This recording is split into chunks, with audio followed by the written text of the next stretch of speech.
My sister banned me from attending her wedding, claiming that her fiancé has feelings for me, and now he's refusing to marry her because of it. Sounds insane, right? Let me explain. I'm Michelle, 20, and my sister Emily, 25, was all set to marry Jonathan, also 25. To everyone around them, they seemed like the perfect couple, together for years, deeply in love and headed toward their happily ever after. But now, their wedding is in jeopardy, all because of some wild accusations. To give you some context, I've never had a particularly close relationship with Emily or my parents. As soon as I started college, I naturally distanced myself. There wasn't any explosive fallout or drama. I just felt more at ease being away from them. Instead of coming home for holidays, I'd usually travel or stay with my grandparents. It wasn't that I hated them, it just always felt uncomfortable being around them. They had their world, their bond, and I was an outsider who didn't fit into their picture. I'd try to share my interests, hoping to find some connection, but it never went anywhere. They'd listen politely, maybe nod, and then steer the conversation back to things they cared about. Over time, I gave up trying." End quote. What hurt the most was their indifference. When I began pulling away, they didn't seem to care. No phone calls, no check-ins, nothing. It was as though my absence was a relief to them. That silence only confirmed what I'd always felt. I didn't belong. Eventually, I stopped making much of an effort, only visiting for obligatory events like birthdays or holidays. Even then, I felt more like a guest than a family member. The conversations were always polite but shallow, nothing meaningful, no genuine warmth. Emily and I never had the kind of sisterly bond you'd expect. Growing up, she was the golden child. She followed the path my parents wanted, excelled in everything they approved of, and blended seamlessly into the family. I, on the other hand, was the black sheep. The odd one out, always quietly judged and subtly dismissed. My family isn't overtly mean or abusive, but their passive-aggressive comments and judgmental looks over the years chipped away at me. You know how those little jabs, seemingly harmless, can sting the most? That's what it was like. It became easier to avoid them than to endure the discomfort. Last Christmas, however, things took an unexpected turn. Jonathan joined us for dinner, and for the first time in years, I didn't feel entirely invisible. Usually I'd feel out of place, like an afterthought in my own family's home. But Jonathan actually treated me like a human being. He was kind, engaging, and genuinely interested in what I had to say. We talked about normal things: school, travel, funny work stories. Nothing personal or inappropriate. It was just basic conversation, but it stood out because I wasn't used to anyone in my family showing me that kind of attention. I didn't think much of it. Jonathan was just being polite, right? But Emily noticed, and she didn't like it. Throughout dinner, I caught her throwing cold, piercing glares in my direction. Later that night, she cornered me. Her words still echo in my mind. "I know what you're doing. You're trying to steal my boyfriend. You've always been jealous of me." I was dumbfounded. Steal her fiancé? Where on earth was this coming from? I tried to laugh it off, telling her she was being ridiculous, but she wouldn't let it go. She accused me of being too friendly with Jonathan and claimed he was acting strange because of me. It was such a bizarre accusation that I didn't even know how to respond. Emily's always been dramatic, and I've learned to brush off her antics over the years, but this was a new low, even for her. Emily has always thrived on being the center of attention. She's the star, the favorite, the perfect one. Everyone adores her, especially my parents. It's her thing, and I've long accepted that. But accusing me of trying to sabotage her relationship, that was beyond anything I'd ever expected. I figured she was just being insecure or paranoid for some reason, so I decided to ignore it. After all, we're not close and I'm used to her dramatics. But little did I know, this was only the beginning of a much bigger mess. After that night, everything between us felt different, as if some invisible barrier had been erected. Emily, who had already been distant, now seemed to go out of her way to avoid me. It wasn't like we'd ever been particularly close, but there was a noticeable shift. When I tried to talk to her, I'd get cold, one-word responses, as if every syllable was a chore for her. At family gatherings, she clung to Jonathan like a lifeline, almost as if she were staking her claim to him in some bizarre way. The whole thing was absurd, and I couldn't make sense of it. Jonathan, on the other hand, acted completely normal. He remained friendly, polite, and courteous whenever we crossed paths. If he sensed the tension between Emily and me, he gave no indication of it. It was strange, but I assumed he was just being his usual affable self. Still, the dynamic within the family shifted in subtle but noticeable ways. My mother began giving me odd lingering stares whenever Emily and Jonathan were around. My father, who is usually indifferent and keeps his opinions to himself, started making cryptic remarks about the importance of family unity and supporting one another. It all felt passive-aggressive, as though they were trying to tell me something without actually saying it. As the weeks went on, my frustration grew. I'm not someone who thrives on drama, least of all my sisters. The idea that I would suddenly develop an interest in her fiancé was not only insulting but completely illogical. I barely saw him outside of family events, and when I did, our interactions were as ordinary as they could be. Why anyone would entertain such a ridiculous idea was beyond me. A few months later, I found out through my grandparents that Emily and Jonathan were officially engaged. You read that right. My own sister didn't even tell me she was getting married. The news, delivered casually by my grandparents, felt like a sucker punch to the gut.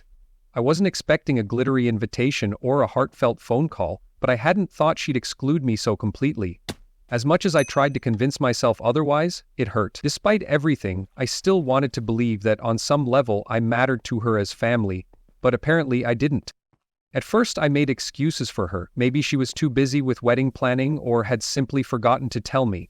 It sounded ridiculous, even to me, but I clung to the hope that she'd eventually reach out. Weeks passed, though, and I heard nothing. No phone call, no text, nothing. I started to accept that this wasn't an oversight, it was deliberate. Then, out of the blue, Emily called me. Seeing her name flash on my screen after months of silence caught me off guard. I answered, trying to sound casual, though my chest felt tight with anticipation. After a few minutes of awkward small talk, she got straight to the point. I'm not inviting you to the wedding. Her words hung in the air for a moment, sinking into my chest like a weight. It wasn't like I was dying to go, but hearing her say it outright stung more than I expected. I managed to ask why, though I wasn't sure I wanted to know the answer. Her response was as ridiculous as it was infuriating. I don't want you there because Jonathan has feelings for you. It would be uncomfortable.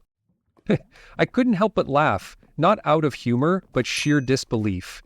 The whole situation was so absurd that I didn't even know how to process it. Jonathan doesn't have feelings for me, and even if he did, why would she think I'd do something inappropriate at her wedding? The accusation was so far-fetched that I couldn't bring myself to argue. I just said, "Have a great wedding and happy marriage," and hung up. Honestly, I wasn't heartbroken about not being invited. Emily and I had long lived in completely separate worlds, and I'd made peace with that. But this was a new low, even for her. It wasn't about the wedding, it was the principle, the ridiculous accusations, and the way she'd turned me into some kind of villain in her own narrative. I needed to vent and get some outside perspective. Am I crazy for thinking this is all completely unhinged? Has anyone else experienced something this bizarre with their family? Any advice would mean the world right now.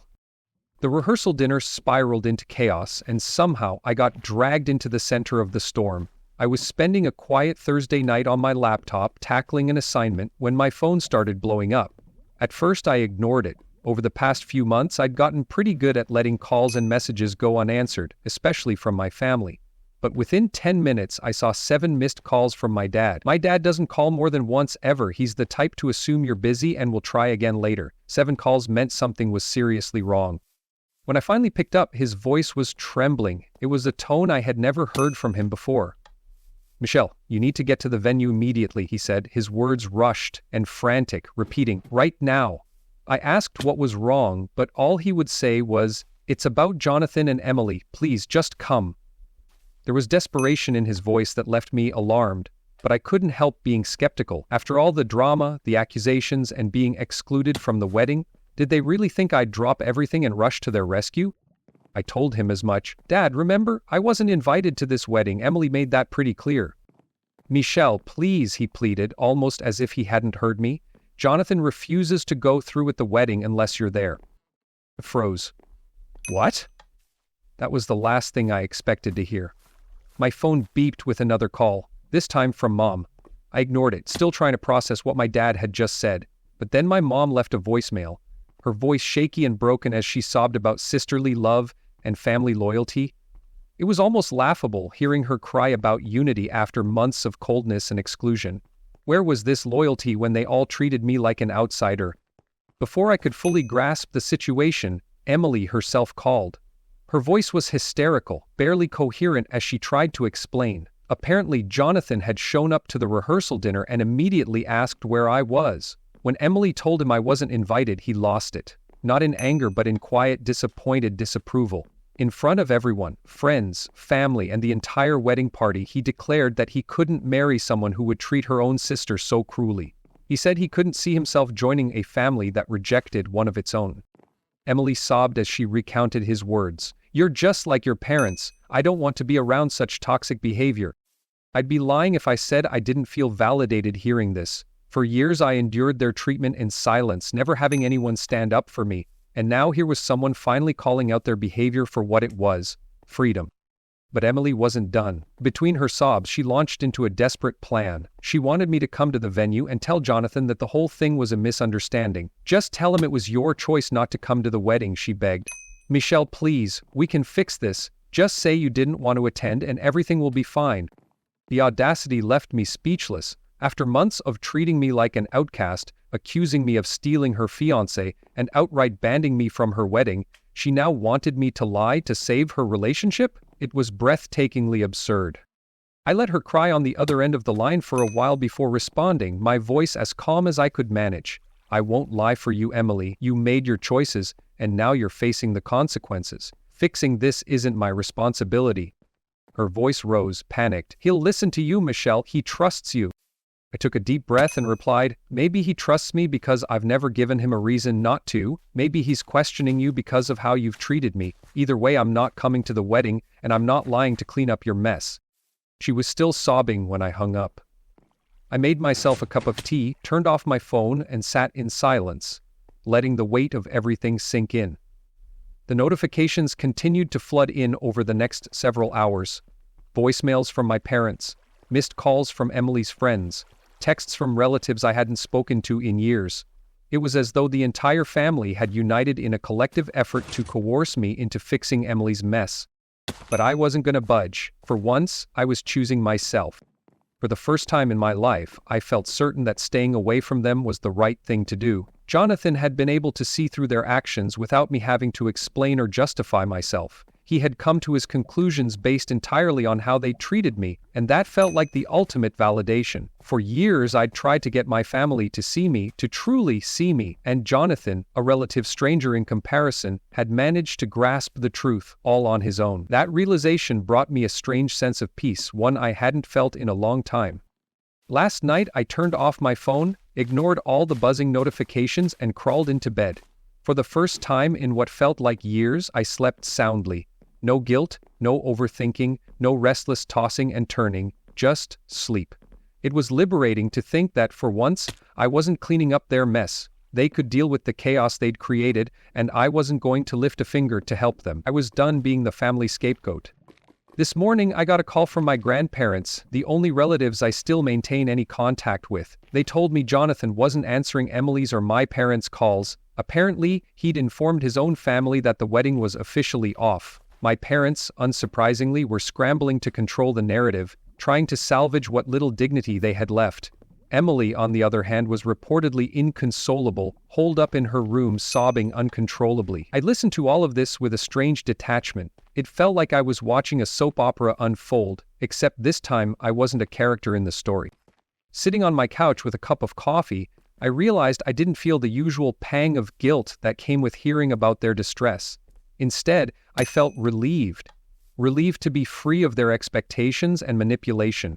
For the first time, I felt like I had made the right choice by keeping my distance. The weight of their disapproval didn't crush me the way it used to. Reflecting on all of this, I thought back to the many comments on my earlier post that had encouraged me to stand firm and prioritize my well-being. Those words had been a lifeline, a much-needed reminder that it was okay to prioritize my mental health and happiness. Speaking of mental health, many of you had asked about my early years and why I had distanced myself from my family for so long. It's a heavy story, one I didn't delve into in my first post, but recent events have made me feel like now is the right time to share it.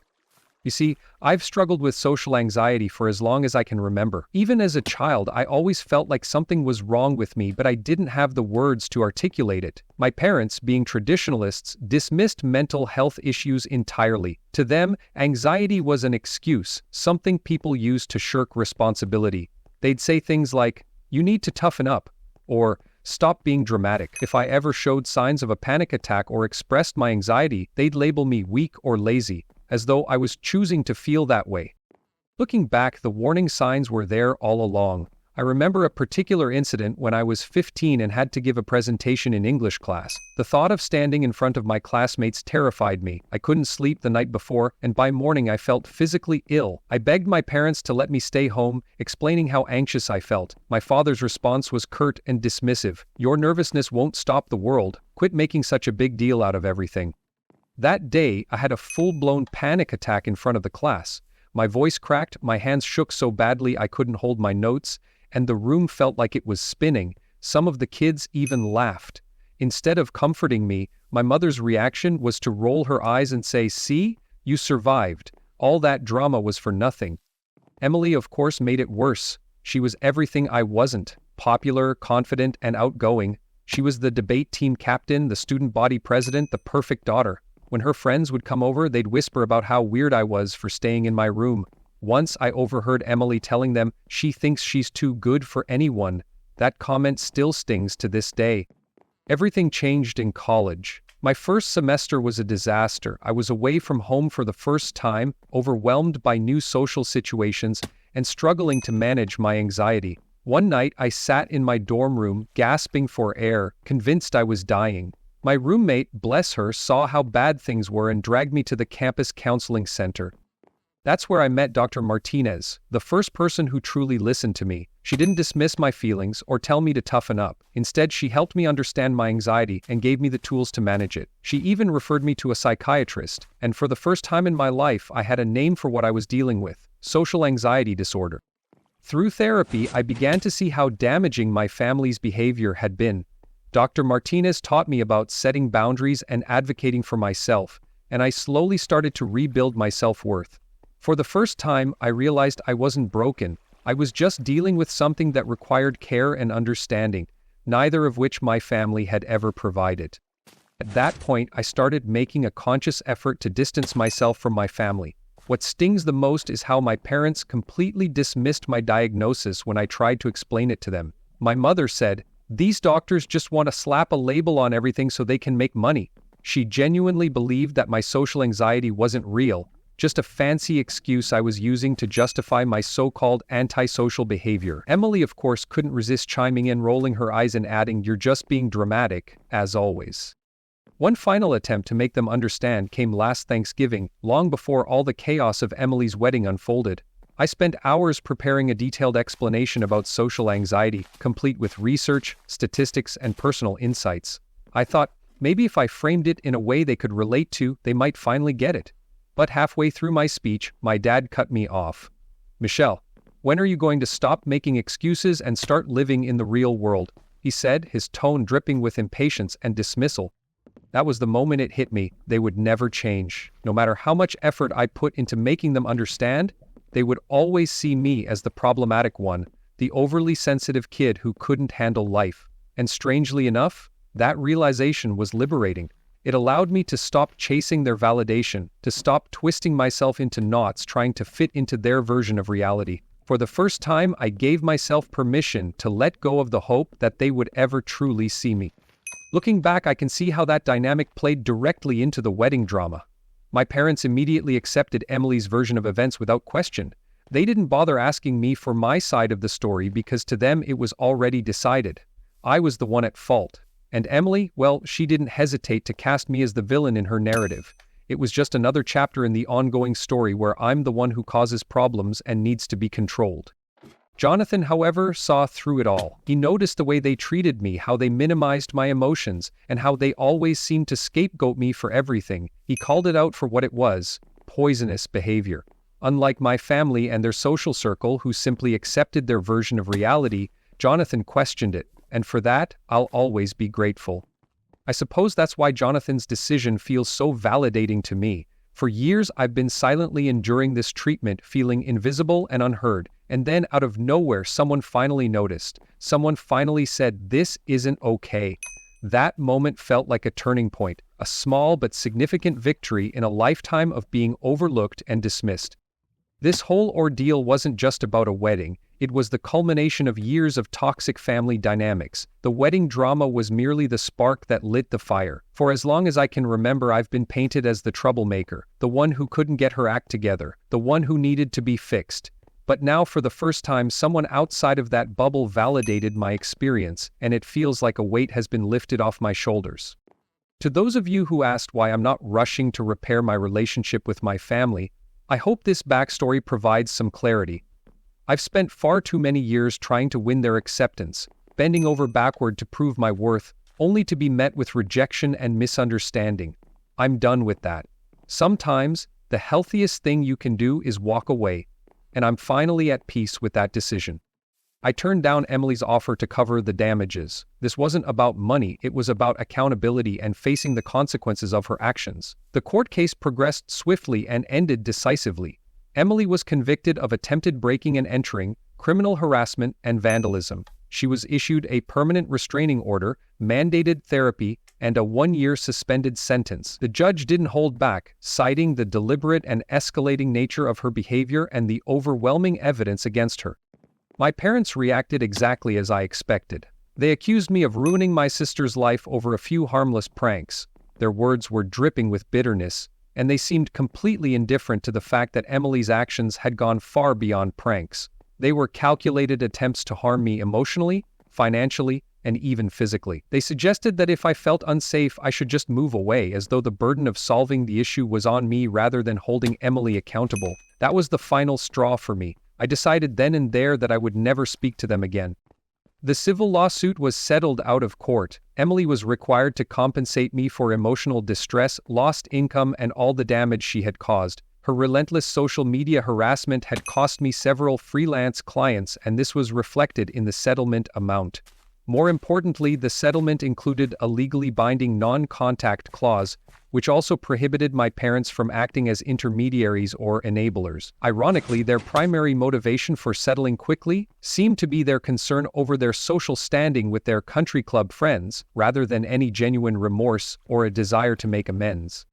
Since then, I've moved into a new apartment in a building with 24/7 security and surveillance. I've closed down all my social media accounts and updated all my contact information to ensure no one from my family can reach me. The clients who stuck by me have been incredibly supportive, and I'm slowly rebuilding my business. In fact, someone who heard about my story and admired how I handled the situation even offered me a full-time position, which I'm considering. For the first time in my life, I feel truly free. The weight of my family's expectations, criticisms, and manipulations no longer burdens me. I'm no longer the scapegoat or the problem child. I'm just Michelle, a woman who is finally living life on her own terms. The narrative they tried to impose on me is gone, and I'm rewriting my own story. This entire journey has been transformative, and I owe so much of my newfound strength to this community. The advice to document everything, set boundaries, and seek legal help was invaluable. Your encouragement kept me going on days when I felt like giving up, and your shared stories reminded me that I wasn't alone. Knowing there are others who have faced similar struggles and come out stronger gave me the courage to stand my ground. To anyone dealing with toxic family members, remember that your worth isn't determined by their approval. Walking away isn't giving up, it's choosing yourself. Setting boundaries is a form of self-respect, not revenge. Therapy has helped me immensely. My social anxiety is improving, and I've realized how much of it was tied to years of gaslighting and criticism. Who would have thought that cutting out toxic influences could be such an effective cure? This is the final chapter of this story. I'm focusing on my education, career, and building a new support system, a chosen family of people who respect and uplift me. To everyone who followed my journey, thank you for your support. You gave me the strength to take back control of my life, and for that, I'll always be grateful. They say living well is the best revenge, but I think the ultimate closure is advocating for yourself and reclaiming your narrative. I'm no longer a victim or a scapegoat. I'm a survivor, and I'm moving forward without looking back. Thank you for watching. If you haven't subscribed yet, please do so and hit the notification bell to stay updated with more shocking real-life stories like this one. If you're struggling to sleep, let our stories help you find peace. See you in the next one.